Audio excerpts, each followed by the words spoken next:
आता याच्या पुढे भविष्यामध्ये शिवसेना एकटी महाराष्ट्रावरती भगवा फडकवेल। 21 तारखेला दाखवून देऊ भारतीय जनता पक्षाची अवकात काय आहे आणि तुमची अवकात काय आहे। मी आता जास्त बोलत नाही, माझा घसा वगैरे बसेल म्हणून भीती वाटते।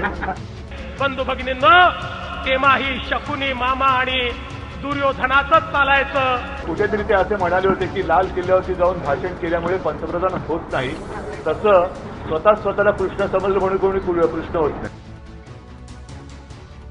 शिवसेना पक्षप्रमुख उद्धव ठाकरेंनी युती तोडल्याची घोषणा करून महापालिकेच्या कुरुक्षेत्रावर होणाऱ्या महाभारताचा शंख फुंकला।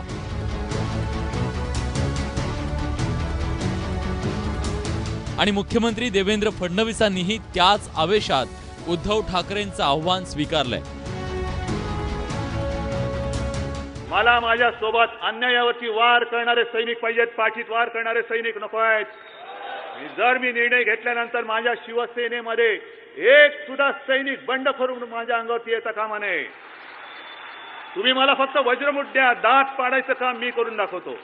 60 जागा घेऊन तुम्ही चूप बसा, 60 जागा दिल्या एवढीच भाजपची अवकात आहे असे सांगणारे जे शकुनी मामा आहेत, त्या शकुनी मामांना 21 तारखेला दाखवून देऊ भारतीय जनता पक्षाची अवकात काय आहे आणि तुमची अवकात काय आहे। पुढच्या महिन्यात राज्यात 10 प्रमुख महानगरपालिका, 25 जिल्हा परिषदा आणि 283 पंचायत समितीच्या निवडणुका होणार आहेत। आणि या निवडणुकीच्या रणसंग्रामात शिवसेना आणि भाजप एकमेकांच्या विरोधात कोणत्या शस्त्रास्त्रांचा वापर करणार हे जवळपास निश्चित झालंय।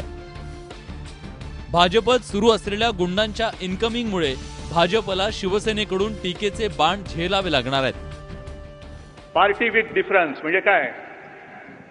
सगळे जे काय गुंड आहेत ते पक्षामध्ये घेत आहेत। मी आपल्याही लोकांना सांगितलं, अरे कसले रे तुम्ही पण घ्या ना जरा 2-4 गुंड येऊ दे आपल्याकडे। मला म्हणे उद्धवजी पंचायत अशी झाली की गावात आता गुंड शिल्लक नाहीये, सगळे गुंड घेतले त्यांनी म्हणे। अरे तुमचं आणि आमचं नातं काय आहे? तुमचं आणि आमचं नातं हिंदुत्वाचं आहे, तुमचं आणि आमचं नातं छत्रपती शिवाजी महाराजांचं आहे। पण छत्रपती शिवाजी महाराज हे केवळ भाषणापुरतं मर्यादित ठेवायचे आणि त्यांच्याच नावाने खंडण्या वसूल करायच्या।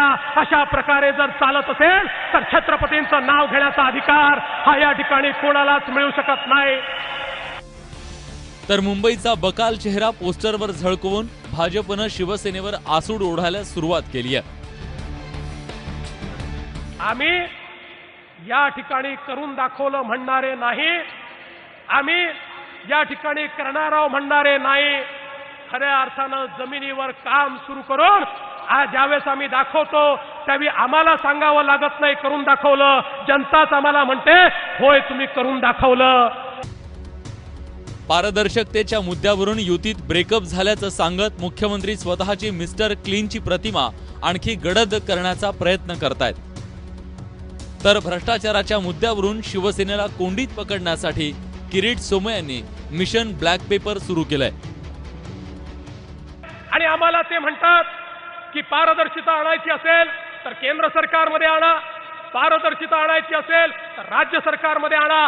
हो माझी तयारी आहे आणि मी पारदर्शीपणेच कारभार करतोय। सगळ्यांची मदत हवी आहे त्या दिशेने भारतीय जनता पक्षाने अपील केली होती। मुख्यमंत्र्यांनी पारदर्शकता आणू, पण त्यामुळे कोणाला अडचण होत असेल तर आम्हाला क्षमा करावा। पुढच्या आठवड्यात मी या संबंधी पुढचा ब्लॅक पेपर पण आम्ही जारी करू। भाजपचे हे हल्ले परतवून लावण्यासाठी उद्धव ठाकरेंचे सेनापतीही पुढे सरसावलेत। कुठल्या पक्षाच्या नगरसेवकांवर अँटी करप्शन ब्युरोने कारवाई केली हे जर आपण शोधून पाहिलं तर त्याच्यात भारतीय जनता पार्टीच्या नगरसेवकांचंच नाव येईल। सर्वात जास्त कारवाई भारतीय जनता पार्टीच्या नगरसेवकांवर अँटी करप्शन ब्युरोने केलेली आहे। जे खातं माननीय मुख्यमंत्री यांच्याकडे गृह खातं आणि जे महसूल खातं चंद्रकांत पाटील यांच्याकडे आहे, या खात्यामध्ये सर्वात जास्त अँटी करप्शन ब्युरोने कारवाई केलेली आहे।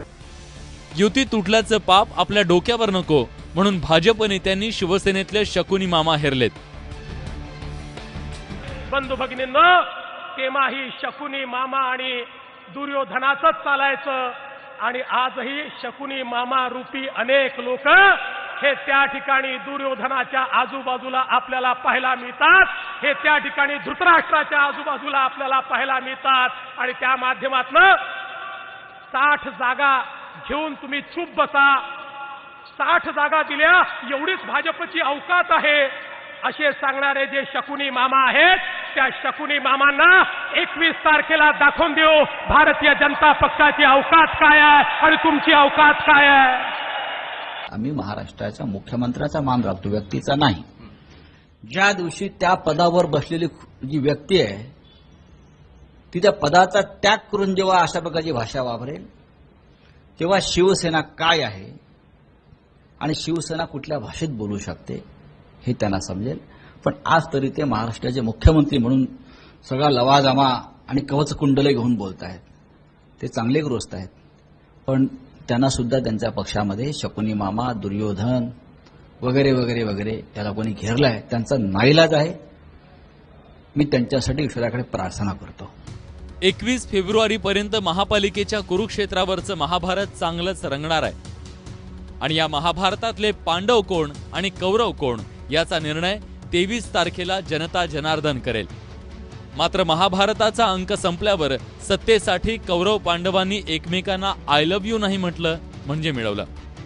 ऋत्विक भालेकरसह रश्मी पुराणिक, एबीपी माझा, मुंबई।